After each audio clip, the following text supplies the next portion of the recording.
The moment I walked into the station captain's office and saw the old man from the diner sitting in the chair across from his desk, I forgot how to use my own legs.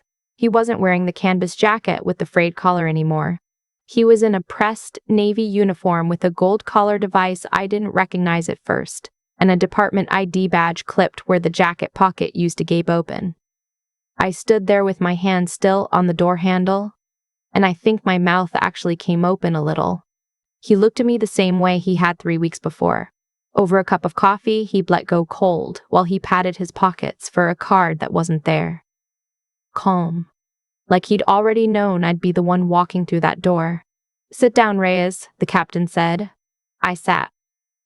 Or my body sat. The rest of me was still standing in the doorway trying to figure out how the math worked. Let me back up. I was 19 months into my probationary period as a firefighter EMT with the city of Sumner Falls, which is a mid-sized place in the kind of state where it snows hard from November to March, and everybody pretends to be used to it. 19 months meant I had figured out exactly 2 things. The first was how to fall asleep in 11 minutes flat in a recliner that smelled like 40 years of other people's sweat. The second was how to look competent while being quietly terrified almost every hour of every shift.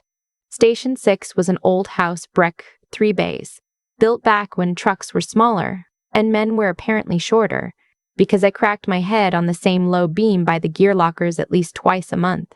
We ran a lot of medical calls, more than fires. Most people don't know that going in. You sign up imagining yourself carrying a child out of a burning building, and instead you spend most of your career taking blood pressures in cluttered living rooms and lifting people who've fallen and can't get up. There was a diner 2 blocks from the station, the kind with a counter and red vinyl stools and a coffee pot that never seemed to be turned off. I went there before my night shifts more than I'd like to admit, usually around 5:30, when the after-work crowd had cleared out and it was just truckers and night shift people and the occasional college kid who'd been up too long. I'd order eggs and toast and coffee and spend 20 minutes being a regular person before I had to go put on the uniform and be something else. That particular Tuesday in late November, I was running about 4 minutes behind and already dreading the shift. The night before, my training officer, a guy named Dale Whitfield, had pulled me aside after a structure call to tell me that my run report on a kitchen fire was, and I'm quoting him exactly, the kind of documentation that gets the department sued. He said it quietly. That was the thing about Whitfield. He never raised his voice. He had this low, even way of telling you that you were a liability. Like he was doing you a favor by being so calm about it. I'd gone home, rewritten the report, read it back 4 times, decided it was fine the first time, and then lay awake in my apartment until almost 2 in the morning, wondering if he was right, if I was actually cut out for this. If everyone could see something about me that I couldn't. So I was not in a generous mood when I walked into that diner. I wanted coffee and eggs and 20 minutes of nobody asking anything of me. There was a man at the register ahead of me, older, maybe late 60s or early 70s, with the kind of straight back that seemed deliberate even standing in line at a diner at 5:30 in the morning. White hair, cut clothes, a canvas work jacket over a flannel shirt, both of which had clearly been good quality at some point and were now soft and faded from a lot of washing. He had a plate of 2 eggs, a side of toast, and a cup of coffee. Nothing fancy. The total couldn't have been more than $8 or $9. The woman behind the register was named Lorraine. I knew her a little, the way you know someone you see twice a week and never ask anything personal. She had reading glasses on a beaded chain and the patient, slightly weary expression of someone who'd already had this conversation once. "Sir, the card's coming back declined. You got another one. Or some cash." The man patted the breast of his jacket, then his pants pockets. Slow, like he was genuinely surprised to come up empty. "I apologize," he said. "I believe I left my other wallet in the truck." He had a voice like somebody who was used to being listened to, low, unhurried, but the tips of his ears had gone red, and ears don't lie about embarrassment the way the rest of a face can. Lorraine glanced past him at the line, which was just me. "I can hold your plate up here while you go check," she said, not unkind, just done. I watched the man look down at his eggs for a second. Just a second. And then he nodded and started to slide the plate back across the counter toward her, and I don't honestly know what came over me. Because I wasn't feeling charitable about anything that morning, but there's something about watching a man in his 70s go red over $9 worth of breakfast that I couldn't just stand there and let happen. "I've got his," I said, and put a 20 on the counter before either of them could say anything. The man turned around. He looked at me the way people do when they're trying to work out whether they've just been helped or pitied, because those are two very different things, and the line between them matters a great deal to a certain kind of person. "You don't need to do that," he said. "It's eggs," I said. "Don't worry about it." He held my eyes for a second longer than was comfortable. Then he nodded. Once. Slow. "Thank you." Not the automatic thank you give somebody for holding a door. Something he meant. I took my coffee to the far stool, ate my eggs, and forgot about it. Or tried to. The shift that followed was the kind that takes a year off your life. We caught a working fire in a duplex around midnight, an old space heater and a Christmas tree somebody put up the day after Thanksgiving, and I made a mistake on the hose advance that Whitfield caught and corrected in front of 2 other crews. Nobody got hurt. The mistake wasn't even dangerous, just slow. But he made sure to circle back to it during overhaul in front of everyone, with that flat voice. "We're going to talk about your hose management, Reyes, later, when we have time." And then he didn't bring it up again, which was worse, because I spent the rest of the night waiting for it. My partner that night, a guy named Tobias, who'd been on the job 2 years longer than me, found me in the bay around 4 in the morning, sitting on the back step of the engine, staring at nothing. He sat down next to me and handed me a coffee from the machine without saying anything, which is how I knew he'd seen the whole thing. "Whitfield," he said. "Whitfield," I said. He took a sip of his own coffee. "You know he wrote up Marisol for a charting error last month?" Turned out it was a typo. He'd already submitted the write-up before she could correct it, wouldn't pull it. "It's designed to make you feel like you're one screw-up away from getting cut," I said. "Yeah," he said. Because that's how he came up. That's the only way he knows how to do it. Tobias had this theory about guys like Whitfield. He thought they'd been broken a certain way in their own probation, taught that fear was the same thing as standards, and now they were passing it down, completely convinced they were toughening people up for a job that kills people who aren't ready.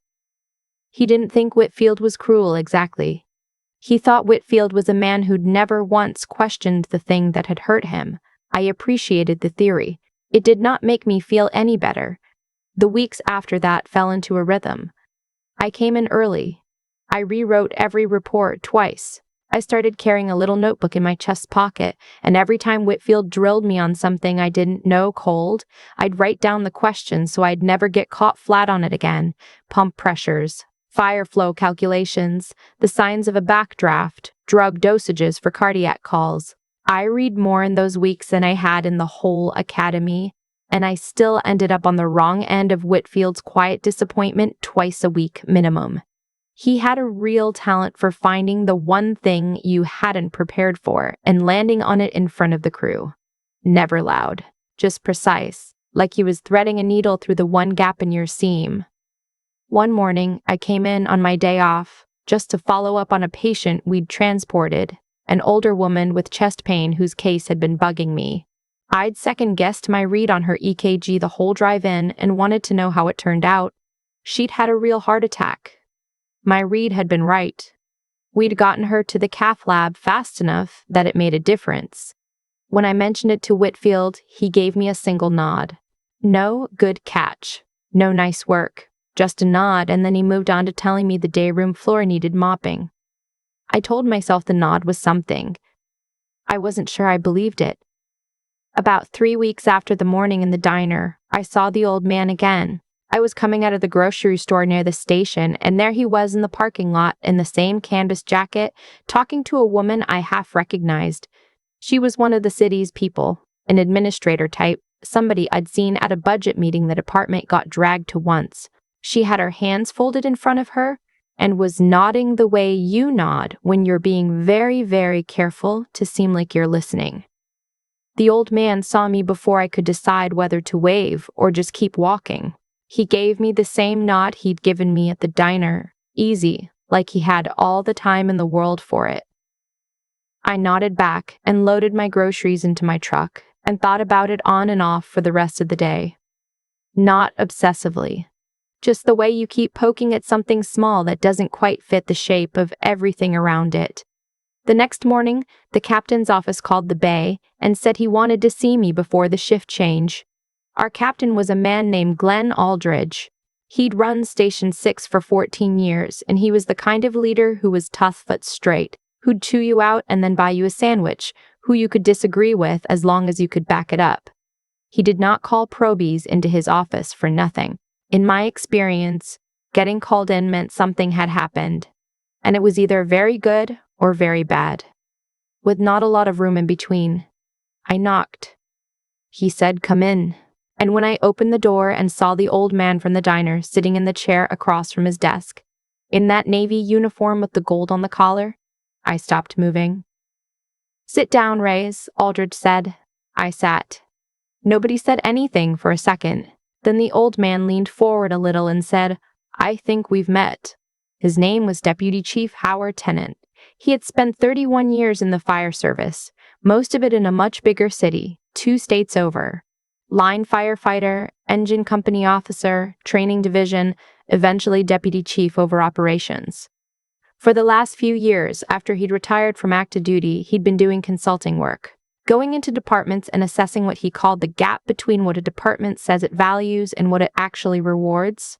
He'd been brought in by the Sumner Falls city manager and the fire commission to do a 6-week assessment because the department was about to fill the assistant chief position that had been vacant since the spring, and they wanted an outside read on the culture first. He hadn't announced himself when he arrived. That was the whole point.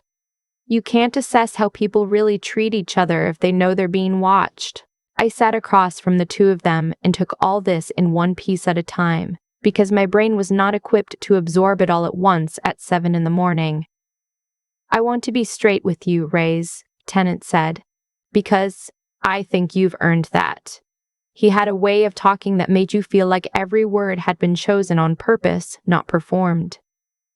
"I spent 5 weeks in this town. I rode along when departments would let me. I sat in on training. I ate at that diner 3 or 4 mornings a week, and I watched how people treat each other when they don't think it counts for anything." He paused. I thought a lot about that morning.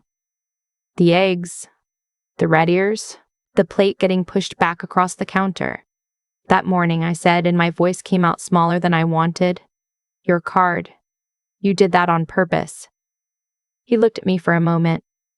"I left my wallet in the truck." I waited. Whether that was on purpose is a more complicated question than you'd think. Something around his eyes moved, and it might have been a smile.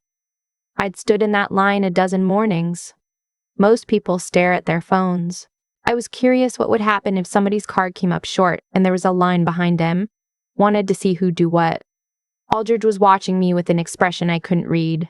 Not warm, not cold, just careful, like he already knew everything that was about to be said and wanted to see how I took it.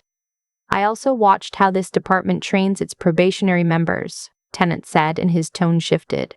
Not harder, just more deliberate. "There are things that get handed down in the fire service so reliably that people stop asking whether they should keep doing them.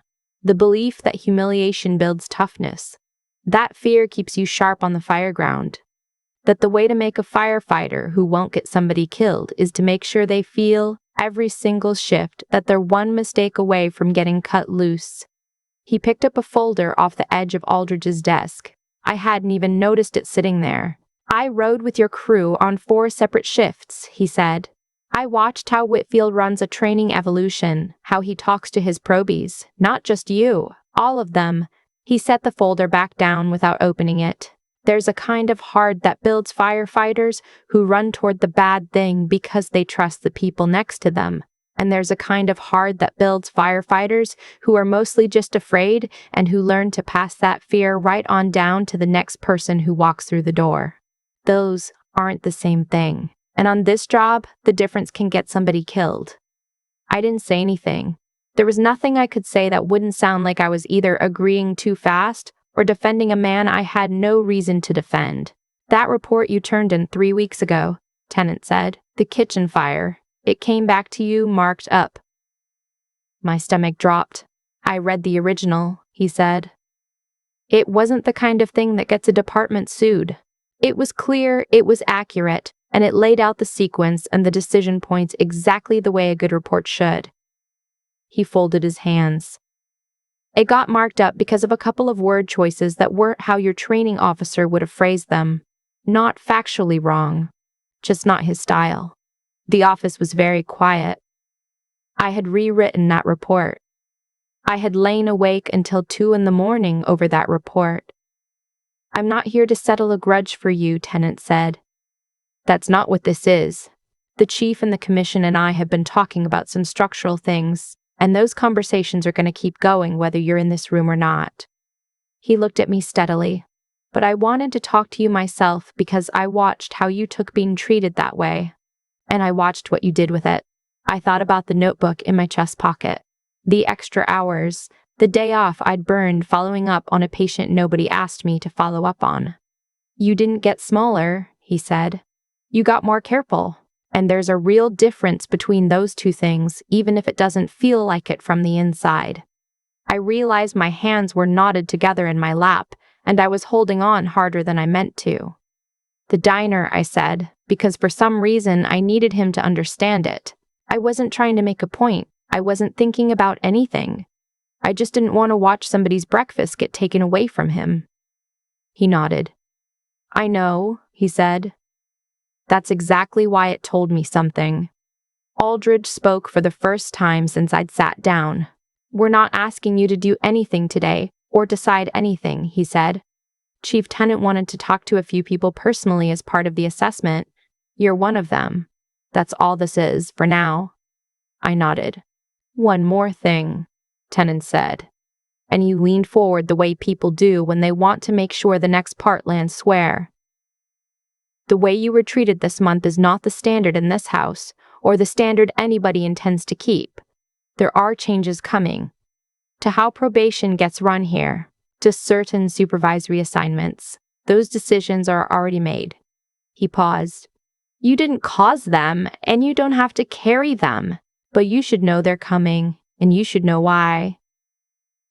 I walked out of that office at 3 minutes after 7, stood in the hallway for a second, and then kept walking, because shift change was in 8 minutes, and I still had to check the rig and sign off the inventory.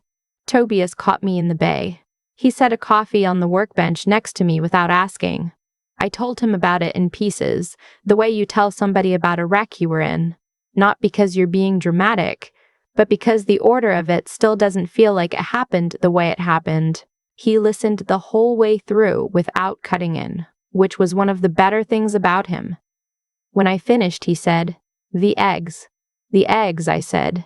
You bought a stranger's breakfast, and he turned out to be the guy deciding how this whole department gets run. That's an accurate summary. He was quiet for a second. Then he said, I want to be the kind of person that happens to. You'd have bought the eggs, I said. I'd like to think so, he said. I'm not sure I would have. I was in that diner half those mornings too. I was always looking at my phone. I thought about that. About how many mornings I'd looked at my phone instead of the person in front of me, about what had actually been different that particular Tuesday. And the honest answer is, I don't think anything was different. I was tired and I was anxious, and I was not in any mood to be generous with anybody. His ears went red over $9 and it bothered me, and I was too worn down to talk myself out of the small inconvenience of caring. That was all it was. It wasn't some virtue. Maybe that's the most honest thing I can say about how decency actually works. It's not that we're better than our worst days. It's just that sometimes we're too tired to build the excuse that would let us look away. Drills that morning were different. Not dramatically. Whitfield ran them the same way he always did. Same flat voice. Same long pause after a wrong answer so the whole crew could sit in it. But I stood there and answered his questions and looked at him and kept thinking about what Tennant had said. That there's a kind of hard that builds you and a kind that just scares you, and that the difference matters. I thought about the report I'd rewritten 4 times over, a couple of word choices, And when Whitfield quizzed me on friction loss and I blanked for a second on a number I knew, instead of feeling the floor open up under me, I said, "I don't have that one cold. I'll have it memorized by end of shift, and I'll show you." And he looked at me for a second and nodded and moved on. And I didn't feel afraid. I felt like somebody doing a job he meant to keep. It felt different. A few weeks later, an email went out to the whole department about changes to the probationary training structure, effective the next fiscal year. It was written in that careful municipal language that makes everything sound like a routine memo, but anybody paying attention could read between the lines. New evaluation protocols, a revised feedback process, a peer support program for probationary members, and the appointment of a new assistant chief whose name, the email said, would be announced at the next commission meeting. Tobias forwarded it to me with no message. Just forwarded. Tennant's appointment went public on a Wednesday in December. I was in the day room when it came across the city's site. The bio listed 31 years in the service, the consulting work, all of it. There was a photo. Formal, a little stiff, but unmistakable. Same straight back. Same steady look. Even in a still picture. My next rotation was under a different officer than Whitfield. A captain named Renata Solberg, who ran training like a conversation instead of an interrogation, who said, "I don't know, let's look it up," when she didn't know. Who'd ask you not just what you do, but why you do it, and then actually wait for the answer. Training under her felt like what it was supposed to feel like, I think. Like getting ready instead of getting cut down. I kept the notebook, not because I needed it the way I had, but because it had turned into a good habit. Writing things down. Staying with the questions instead of letting the things I didn't know pile up in the corners where they could embarrass me later. Those turned out to be good instincts no matter where they came from. On the last morning of December, I ran into Tennant at the diner. Same counter. 2 eggs, toast, a cup of coffee. This time he paid with a card that worked fine. He saw me and nodded. "Morning, Rays," he said. I got my coffee and took the stool at the end of the counter, the one that had been mine since my first week. For a few minutes the place was quiet the way it gets at 5:30. Mostly empty, the coffee pot hissing. Somebody's bacon going on the flat top. I thought about what he'd said in Aldrich's office, that I hadn't gotten smaller. I wasn't sure that was all the way true. I think there were mornings in November when I got smaller in the small daily ways that are hard to see from the inside. And I think the notebook was partly a record of that, a list of everything I was scared of not knowing. But I also thought about a morning the week before, when I'd come into the lot and found one of the new probies, a kid barely 22, sitting in her car with the windows fogged up, not coming in. I'd knocked on the glass and asked if she was okay. She said she was fine. I told her I'd sat in a parked car not fine before, more than once, and that it was okay either way. She'd laughed, surprised, and then she came in, and I walked her to the bay and showed her the trick to getting the SBA straps to seat right the first time, which is a small thing that matters more than it should at 6 a.m. with a shift ahead of you. Small things, but they add up in one direction or the other. They always do. I finished my coffee and went to check the rig and get ready for the day, and the day started the way every shift starts in that house, too fast. With too much to keep track of and no promise you'd keep track of all of it. But you try. You write the report carefully and you ask the question when you don't know the answer. And you walk the scared kid into the bay because you remember exactly what it felt like when nobody walked in with you. I wasn't looking for any of it that morning at the diner. I just didn't want to watch a man lose his breakfast over $9. You find out who you are in the moments you're not paying attention to, whether you went looking or not. I didn't go looking. It found me anyway. For a long time, I thought the breakfast was the important part of the story. The $20 bill on the counter, the eggs, the man who turned out to be Deputy Chief Tennant. But the longer I sit with it, the more I think the eggs were just the part you can see. The real thing was quieter than that, and it started months before. In all the small choices nobody was grading. Here's what I keep coming back to. I didn't help that man because I was a good person having a good morning. I helped him because I was a tired person who couldn't talk herself out of caring fast enough. And what I've learned is that this is exactly where character actually lives. Not in the big speeches we give ourselves, but in the worn-down moment when we decide whether somebody else's red ears are our problem or not. Doing the decent thing when you're exhausted and no one is keeping score is the whole game. That's the part of you that Tennant was watching for, and the part of you that you should fight to protect. Because it's the first thing the long shifts try to take. But decency by itself wouldn't have meant anything if I'd fallen apart under Whitfield. I think about that notebook in my chest pocket. I started carrying it because I was scared, and somewhere along the way it turned into something better than fear. I stopped trying to never be wrong and started getting honest about what I didn't know yet. That shift, from hiding your gaps to hunting them down, is the difference between someone who looks competent and someone who actually becomes it. Stay curious about the thing that embarrassed you. Write the question down. Go find the answer on your day off if that's what it takes. Nobody hands you that. You build it one uncomfortable admission at a time.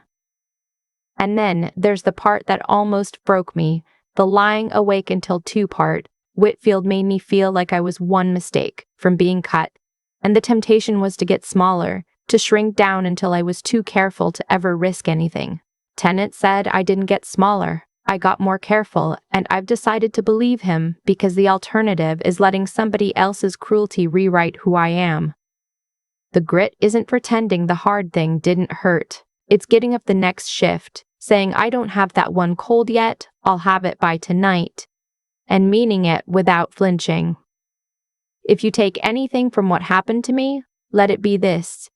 Be kind when you're too tired to perform it. Keep learning past the point where it stops feeling good. And when somebody tries to make you afraid of your own potential, refuse to get smaller. You won't always find out who you became. But somebody is always watching, even when it's just you, and that turns out to be enough.